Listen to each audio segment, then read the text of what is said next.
Hello, I'm Daniela. In today's video, I'm going to talk about the sewing tool, the seam ripper. Now, it's a tool that every seamstress owns because it's a great way to remove seams of pieces of fabric that are stitched together. And this way you can preserve the pieces of fabric to restitch, to make it perfect if you've made a mistake or if you have to make an alteration. Slow stitching is a little bit different, so it doesn't have to be as precise as a seamstress for an evening gown or a piece of clothing. But it's still valuable to have this little tool. Now, this little tool is J-shaped. It has two prongs, a longer one and a smaller one. And that allows you to use that curve because that's where the blade is. And this way you can pick off each stitch. Sometimes it's called unsewing because you're removing the stitches you've already put down.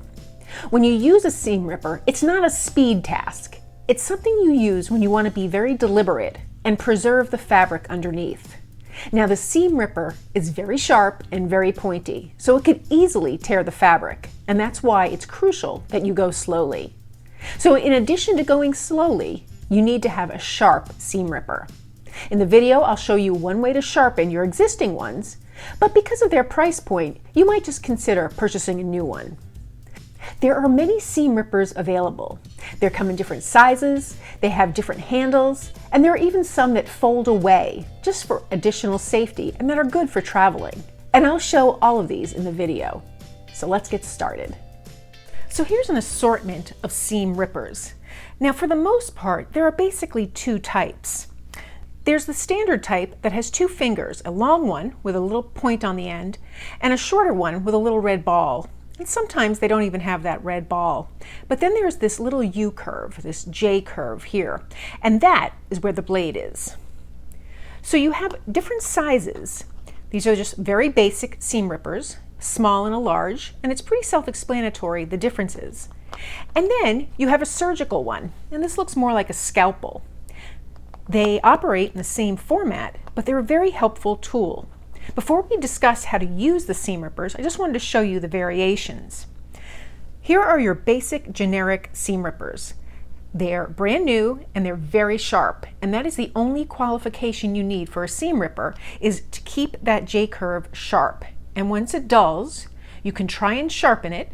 You may have luck. I have had some luck. It's not long term, but once it becomes dull, it's no longer valuable. So it's time to get rid of the seam ripper or sharpen it. And find the one that you like, because a seam ripper truly does a magnificent job of saving the fabric that you want to use, of unsewing or reverse sewing. This one has an ergodynamic designed handle, and that just means it's very comfortable in your grip. It's got a little swelling here to really hold on to that, so it's comfortable. A little more so comfortable than these that just are plain plastic grips, and it's lightweight. This one with the ergodynamic handle costs more than these basic ones, but it is very comfortable, and it comes with a cap. Chances are you'll lose the cap, but if not, until then, it's pretty safe with that cap. Now here's another one with an ergodynamic design, and as you can see, this kind of has a little tilt. I think it's designed more for left-handers, and it's very comfortable to use because it fits in that curve of your hand. So that might be another option if you're looking for a seam ripper and you want something that you're really comfortable with. Now this one is a seam ripper as well, but it has this little cap on top that feels like an eraser. And this is used after you seam rip. You can just rub onto your broken stitches and it pulls them away. I'll show you how to use that later. This one is another plastic seam ripper, a little thicker than the basic model, but it lights up. So there's a little button here, and it really allows me to illuminate the stitches. And this is good if you have older eyes, or if you're in an environment where the light isn't the greatest, or even a combination of both. This is a very inexpensive tool, and I found it to be very useful. The last seam ripper I have is very handy for traveling. The seam ripper itself tucks away, kind of like a switchblade in design. And then when I'm done using it, I can just rotate it back in, and there's no chance of being injured if I lose the cap or if the cap comes off. You do have to be careful opening it, just because I think your natural inkling is to push up and it'll poke you in the hand. But the design overall is very clever to have that seam ripper hidden inside the piece. So now to use the seam rippers. Now for many hand sewing projects, if you want to remove stitches, it's perfectly reasonable to use a small pair of scissors and then just maneuver those teeny little blades in and clip those threads just to remove them. The benefit to using a seam ripper is instead of these straight edges, which are very effective, the curved edges just protects your fabric a little bit better. So I can just hold my fabric down, keeping my fingers away from the direction that I'm unsewing, and I just gently bring that curved blade, because that's what's going to make the cut, and I just gently pull, and therefore I have broken the stitch. I've unstitched. So I can come over here and do the same thing. And then I just want to flip my piece to remove those spare threads. So it's an act that's very deliberate and it takes a little while, but I've effectively saved and salvaged my work. And that's the whole point of the seam ripper, is to salvage what you have. So you can use scissors, but because of those rounded edges on the seam ripper, it makes it a little bit easier. So it's just a very helpful tool. So in using a tool that illuminates, I just push the button to light up that light, and I can do the same effect. I keep my fingers away from the direction that I'm unsewing, and I can clip my stitches. Now I have to be a little careful because there's a little more texture with slow stitching, and I don't want to tear up my work. But I can just go to the back and remove those stitches in the same manner. If I'm using the tool that has this little rubber head, the process is the same. I go underneath my stitch and just remove the stitches, and I can skip stitches, again keeping my fingers away each time. I get the tool in position, break the stitches, and I'll do as many as I need to. And then I can take the back of this tool, which is like an eraser, a little rubber eraser, and it helps me to grip the stitches to pull them out, just like this. Now these stitches are a little long, so it's easy to pull them out, but that rubber eraser grips them a little bit better. And again, I can break those stitches very easily. Now if I'm using the surgical tool, the surgical seam ripper, I want to be even more careful because it is sharp in a longer area, this entire curve, and that point is pretty sharp. So I just want to gently place my tool, not tearing my work surface below, and just break my stitches. And again, I can do every stitch or every other stitch depending on the tension of those stitches.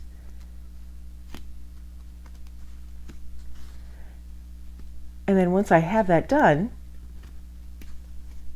I just want to spend a moment removing those stitches. I could come on the back, and that's very effective as well.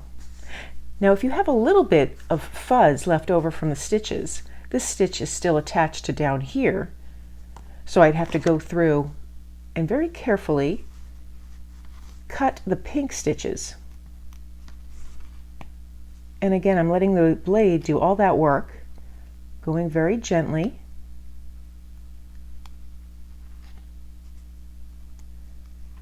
Come on, whatever side is most effective to get underneath that stitch without cutting my fabric or that white stitch. And then I want to remove those pink stitches. And sometimes they come off very easily, but other times it's handy to have a little piece of tape. And I can do that on either side to just help me pull off those broken stitches. If there's any that still remain, I can just play around removing them. Now this stitch is caught underneath that white stitch, so this would be a great opportunity to use my scissors just to trim it away and make sure nothing shows up top. If there's any little fuzz, I'll just use my tape to pull that away. Now if I have this beautiful piece of lace here that is stitched onto this little burlap ribbon, this is a great opportunity to use that seam ripper. I can just go and really take a look to see where it's attached. So it's not always evident in all pieces of fabric or stitching. From the top, I really can't see the stitches. There might be some right over here, but it's hard to detect the difference between the burlap texture and the ribbon. So if I look on the back, I see this white long stitch, and it's clearly machine stitched. So something like this, a small piece, might be a good idea to tape down my piece just for safety reasons. And I could come over here and just, again, slowly let the blade do the work, create the tension by holding down this little swatch,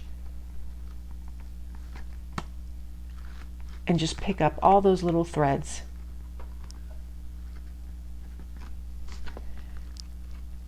I don't have to do all the threads, but once I get it started, you can start to see where it really comes apart.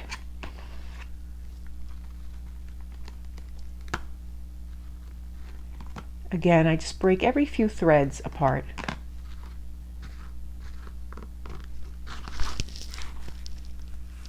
And then I can turn my piece over and start to separate those pieces. Now the benefit to doing it this way is that I have salvaged both the lace and the backing that it's on. So now that I have it started, again, I'll tape this down just because it's safer and easier to work with.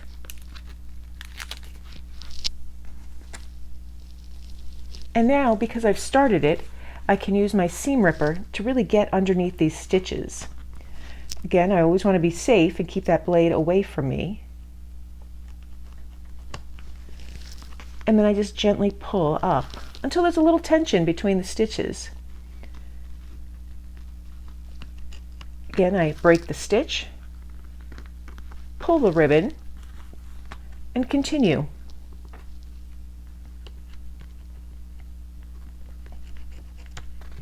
Again, I'm trying to just break the stitches, not the lace and not the burlap backing. And I can pull them apart as well.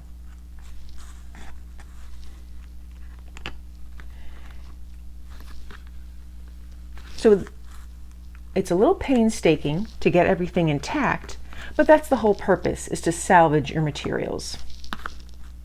I can come over here and trim the piece and just continue with my work.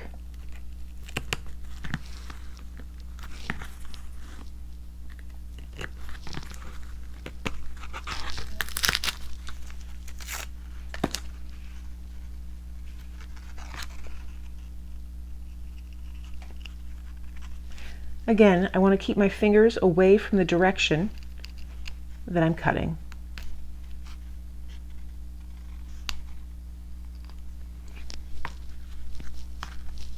And so when it's done, you'll just have to clean up the fuzz from the pieces that attach them together, the little threads that stitch those two pieces together, but you have your two pieces completely ready to be used in your stitching. Now sometimes your seams aren't as exposed as this, and I'll show you how to do that process and what that little red ball is for on your seam ripper. So now if you want to open your stitches, open a seam that's closed, here's what you would do. You would take your seam ripper and look for the area that's backstitched. Now let's say I want to open this seam here. I don't notice any areas on that side, so I'll flip it over and look over here. I don't necessarily see any areas that are backstitched, but I know that it's got to be at the end somewhere. So I'll just start by breaking open a few threads on one side. And here's where this little red ball comes in handy. I can then pull apart the opening, and I'll just come over here and gently break apart the stitches and gently pull this open. Now my goal in doing this is to salvage the fabric, and that's why I'm not using a pair of scissors to cut it, while I'm taking my time to really open each one of those seams.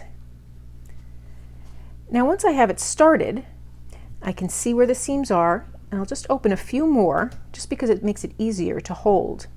I'm also going to go slow enough that I don't want to poke the fabric with this cutter because it's sharp, and even that finger is sharp. So what I want to do is flip it over so that I have this rounded red ball on the bottom of that seam. And I'm going right up to the fabric, and again it cuts it just that way. And if I hold it gently with a little bit of tension, and I just gently pull my seams apart, I can speedily, again, slowly and gently, but I can break apart a number of seams at a time, just like this. And this is an awkward position because it's a cushion, but if I go very slowly, I can pull apart a few seams at a time. I can feel when it's going very smoothly, and I'll just keep going until it gives me tension, and then I'll just very gently open it up. And so that's how you use a seam ripper. And you can also use the red ball as well. Now if you have your illuminated seam ripper, it works in a very similar way, except everything's illuminated. So I can come here, find my stitches, and use this illumination to really help me spot them. And I can just pull it apart. It's kind of a little gadget that might be handy in the right circumstances. It's hard to capture that light with the camera. But I'm just looking for each one of those seams, and once I find them, I can start that opening just the same way. So there I have my seams. I'm going to flip my seam ripper around and gently open all the seams, salvaging my fabric. So now if you find that you have a seam ripper that's dull, you're not ready to dispose of it yet, you want to try and salvage it, you can use a bead reamer. This is a tool, it's kind of like a file, it's circular, and see how tiny it is? This is good for getting right in there to that little J curve. And to sharpen it, you're just going to take that bead reamer and press and glide across that curve, kind of pushing it down. Then I'll flip it over and do the same thing. And my goal here is to really sharpen that curve, not worried about the points.